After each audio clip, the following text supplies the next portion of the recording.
네, 안녕하세요.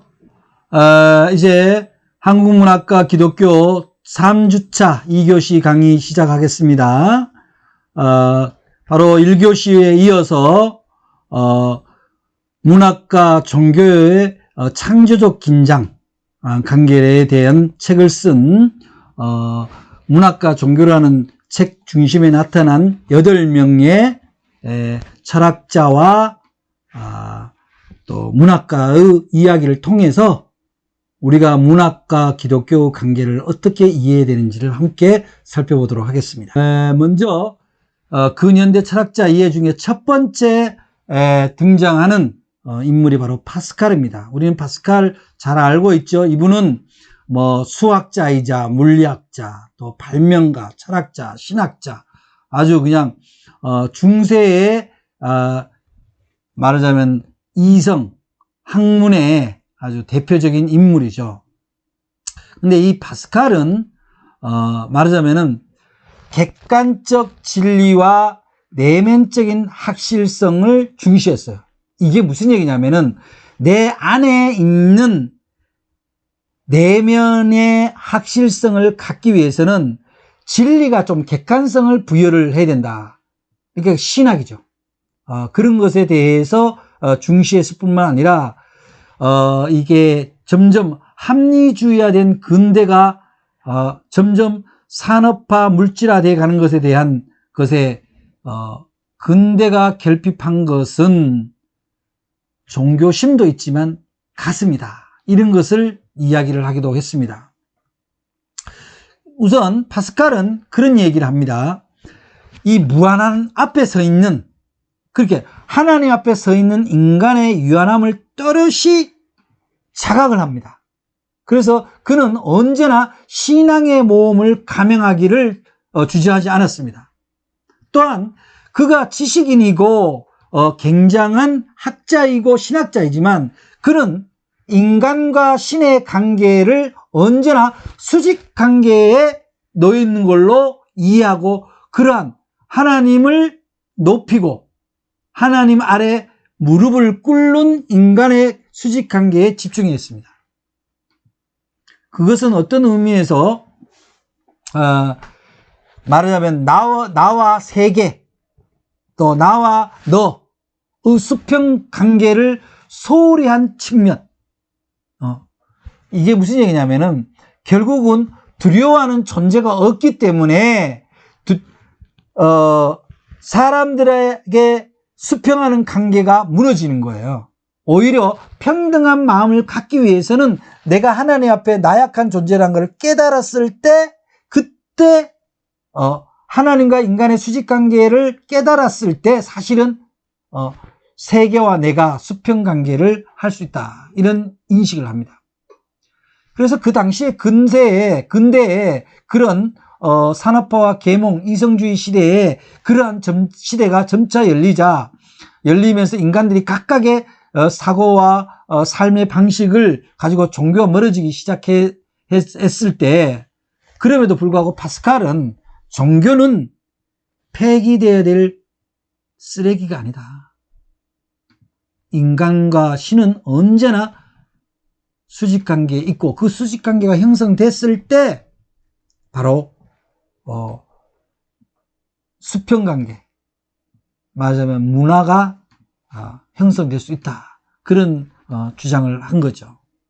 오늘날에도 마찬가지인 것 같아요. 오늘날에도 하나님과 인간의 관계가 바르게 서지 않으면 다른 사람하고 관계가 수평적이거나 정의로운 관계로 진행되기 어렵습니다. 그래서 문학 역시 기독교 문학이라고 하면 바로 그러한 파스칼의 정신이 구현되어야 되는 것이 아니냐, 이런 생각을 하게 되는 거죠.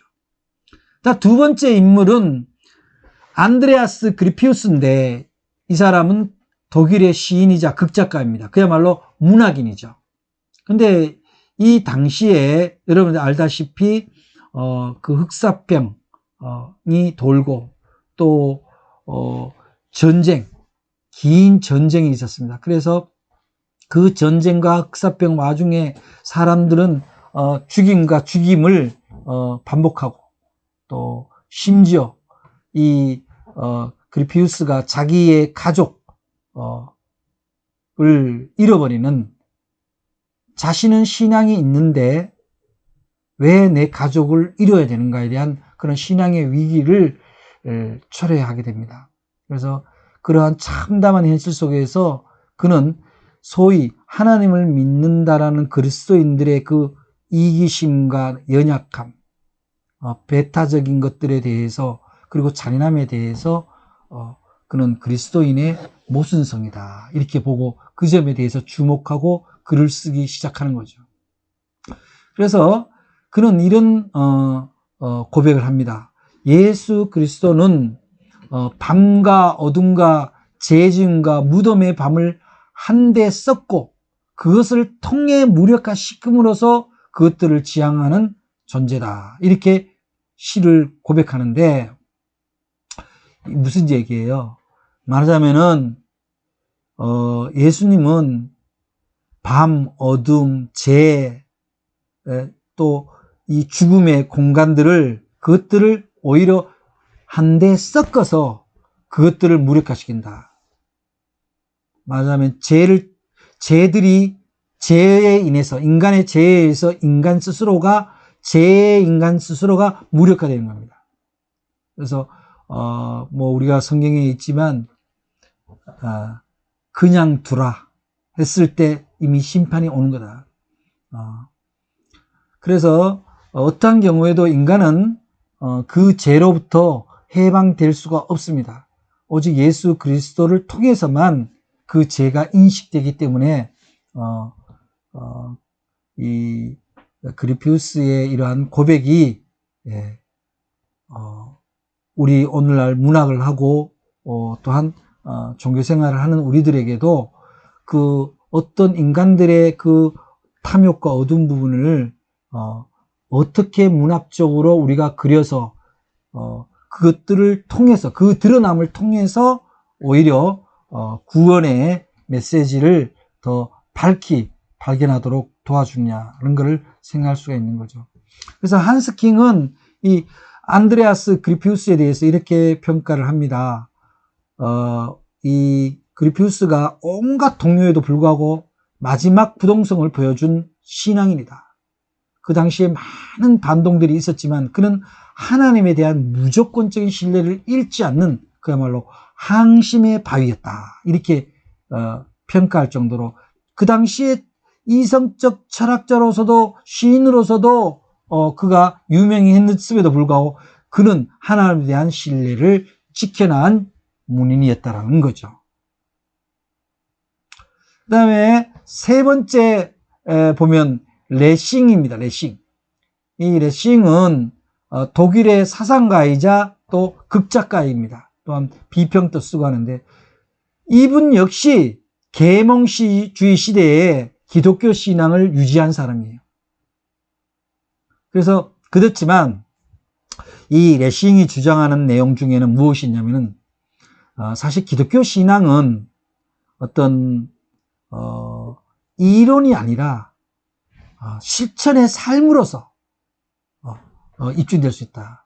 어떤 뭐 전통이나 도구마, 그렇게 어떤 체계화된 교리보다는 그리스도인의 삶, 그 삶이 어떠한 방향으로 가느냐, 그 삶의 양식이나 실천을 보고 말하자면 신앙이 입증된다라고 주장을 했어요. 그 주장은 그 당시에 많은 이성적인 논리와 합리주의 주장을 하는 학자들 가운데 있어서도 나름대로 논란이 되기도 하고 교회 안에서도 논란이 되지만, 이분은 전통과 도구마 또 이론보다는 오히려 실천적 삶을 주장했다는 것에서 오늘날 우리들에게도 큰 도전을 주는 그런 계몽가이죠. 그래서 이 레싱이 쓴 작품 중에 말하자면은 현자 나탄이라는 작품이 있습니다. 말하자면 요즘으로 보면은 좀 상당히 지혜로운 사람 나탄을 그리는 이야기인데, 그거는 말하자면 신앙의 모범자로 형상화한 거예요. 그래서 그는 이 나탄을 어떻게 묘사를 하냐면은, 나탄은 머리와 가슴을 치는 인간이다. 굉장히 감동적이죠. 고난으로 시험받고 투쟁하며 자기 의지를 의성으로 하나님의 의지와 일치시킬 수 있고, 여러분, 이 말이 굉장히 사실은 잘 정돈됐지만 어려워요. 자기 의지를 이성으로 하나님의 의지와 일치시키겠다. 그러니까 자기가 전적으로 이런 어떤 종교적 감성이 아니라 자기의 논리적으로도 하나님의 의지와 자기 의지를 하나로 연결할 수 있고, 또 올바르게 숙고하는 그런 그 지식, 또 모라적인 상태에서 타인에게 하는 행동을 할 수 있는 사람. 이게 무슨 얘기냐면은 지식으로부터 벗어나서 타인에게 행동할 수 있는 자가 바로 나탄이라는 얘기는 하나님과 자신이 일치되어 있고, 그 일치되어 있는 상태, 일치라는 것은 의지의 일치입니다. 의지의 일치. 그러니까 일치된 상태, 그리고 모라적인 상태라는 것은 자기를 던진 상태죠. 또 타인에게 행동할 수 있는 것은 바로 하나님의 신앙을 세상 삶 속에서 자기를 던지고 타인에게 다가가는 사람, 그 사람이 바로 현자 나탄이라는 거예요. 말하자면 예수를 형상화했을 수도 있고, 사람 예수를, 또 그런 사람을 그리워하는 것일 수도 있어요. 그래서 이 나탄의 이야기는, 레싱이 인간이 어떻게 삶을 추구해야 되는가에 대한 그러한 작품이라고 할 수 있습니다. 그 다음에 이제 힐덜린인데요. 여러분, 힐덜린은 많이 들어보셨죠? 독일의 시인이자 비평가입니다. 이분은 그야말로 이제 우리가 근세 사조로 볼 때 후기 정통파들의 그 독단주의와 도덕주의, 그 강박적인 사고에서 탈피를 하려고 그랬고, 또한 생명력이 고갈되어 버린 종교에 대해서 염증을 고백을 합니다.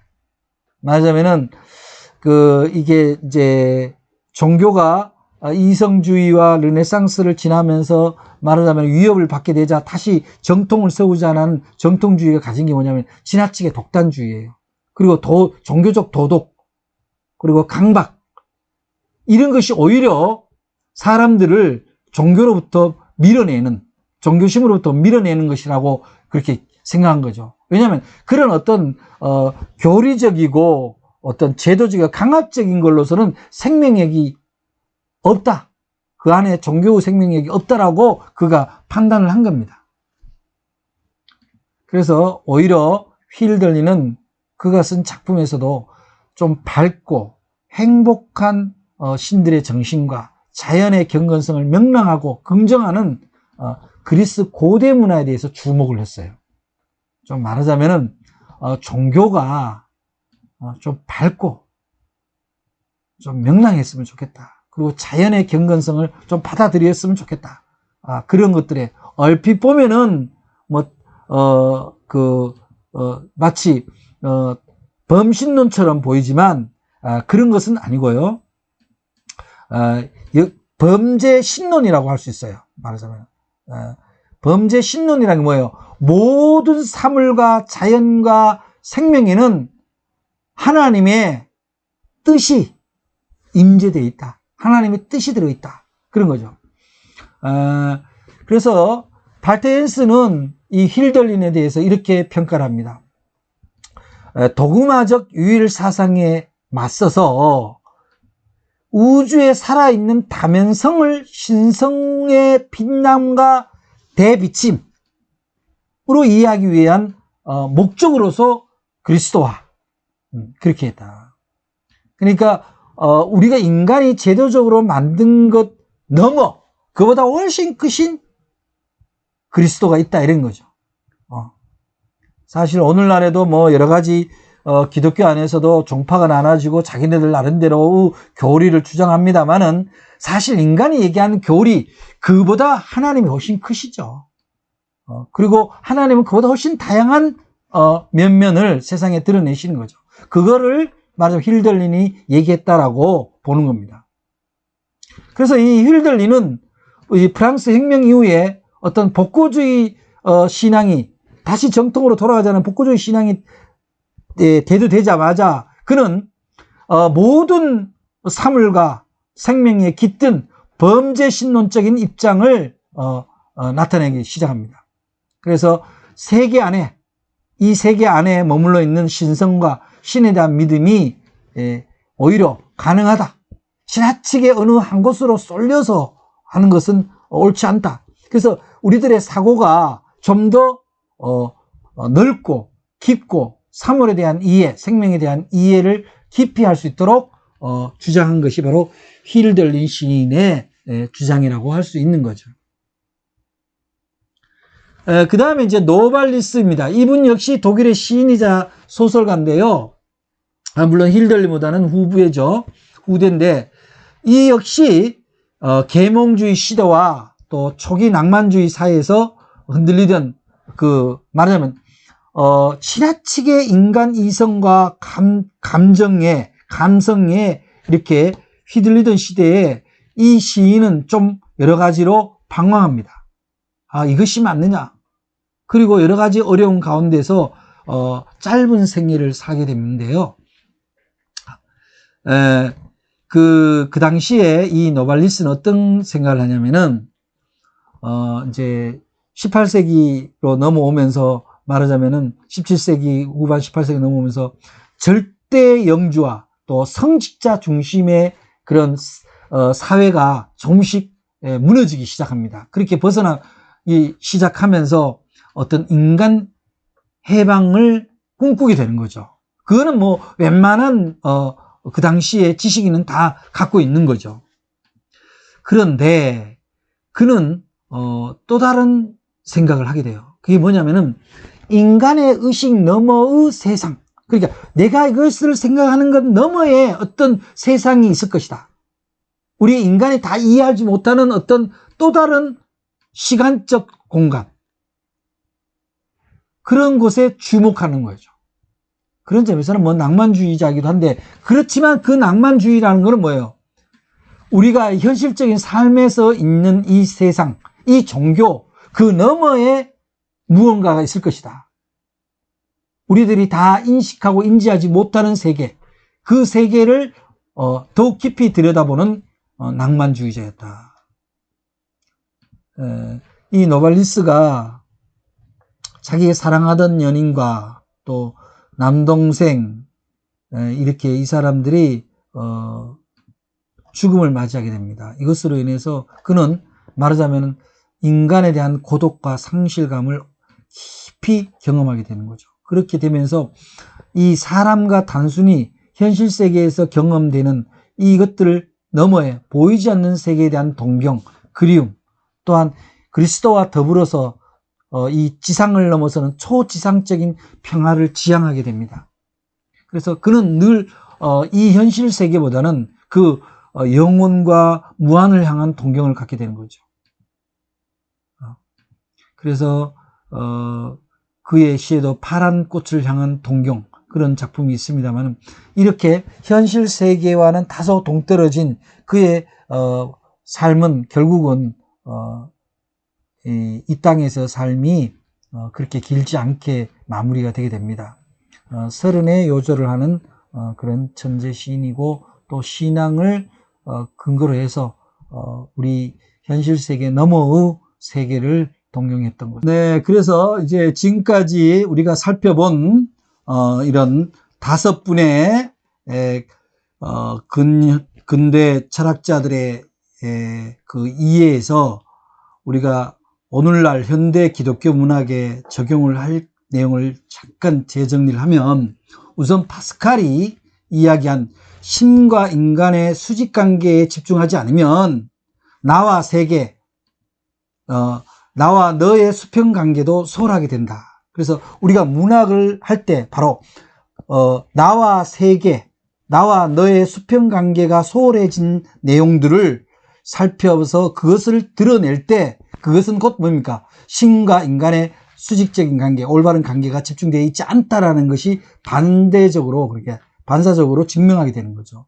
그 다음에 그리피우스가 얘기한 그리스도는 밤과 어둠과 죄지음과 무덤의 밤을 한데 썼고 그것을 통해 무력화시킴으로써 그것을 지향시키는 존재다 했을 때 뭐냐면 죄는 죄로 말미암아 멸망하는 거죠. 그래서 결국 뭐냐면 죄를 드러내는 일이 중요하다. 문학에서 죄를 드러내는 것이 문학의 역할이에요. 특히 기독교 문학은 인간의 죄성, 종교의 모순성을 드러냄으로 말미암아 오히려 문학성을 통해서 예수 그리스도의 종교가 더욱 분명하게 대비되게 되는 거죠. 그 다음에 레싱이 말한 일종의 전통과 도구마보다는 우리가 지금 믿는 기독교의 전통이나 그 자기네들이 주장하는 그런 교리, 독선적 교리보다는 삶의 양식, 삶의 실천으로 그리스도인임을 증명하는 그리스도인으로서 구원받은 사람의 모습을 보여주는 그런 사람과 그렇지 못한 사람, 그런 모습을 문학 속에 녹여내는 것이 또한 오늘날 우리 문학에 적용해야 될 지점이다. 이렇게 볼 수 있고요. 그 다음에 힐들린이 비슷한 얘기입니다만 그런 복고주의적, 교조주의적 신앙에 맞서서 모든 사물과 생명의 범죄 신론적인 입장, 그 안에는 하나님의 호흡이 있다라고 생각하는 그런 시와 문학을 우리가 추구하는 것이 오히려 신성에 대한 믿음을 강화시켜준다. 자연을 사랑하고 생명을 사랑하고 그러한 것들이죠. 그 다음에 노발리스가 얘기한 시인이기 때문에 그렇지만 말하자면 현실 시간 너머, 이 현실의 공간 너머의 다른 어떤 우리가 영원한 시간 안에 영원한 공간에 주목했다는 거. 어쩌면 문학이나 또 특히 시가 그런 것을 추구하지 않습니까? 우리가 일반적인 언어 너머에 혹은 위에 그런 세계를 그린다는 측면에서 이 노발리스의 인식은 오늘날 현대 기독교 특히 시문학에도 영향을 준다고 할 수 있는 거죠. 이렇게 몇 분의 이런 기독교적인 세계관과 문학에 대한 이해, 철학에 대한 이해를 함께 나눔으로 말미암아 우리가 기독교 문학을 공부하고 또 수행하는데 중요한 참고가 될 수 있었을 것입니다. 이것으로서 3주차 두 번째 강의 마치겠습니다. 잠시 후에 세 번째 시간 만나겠습니다. 수고하셨습니다.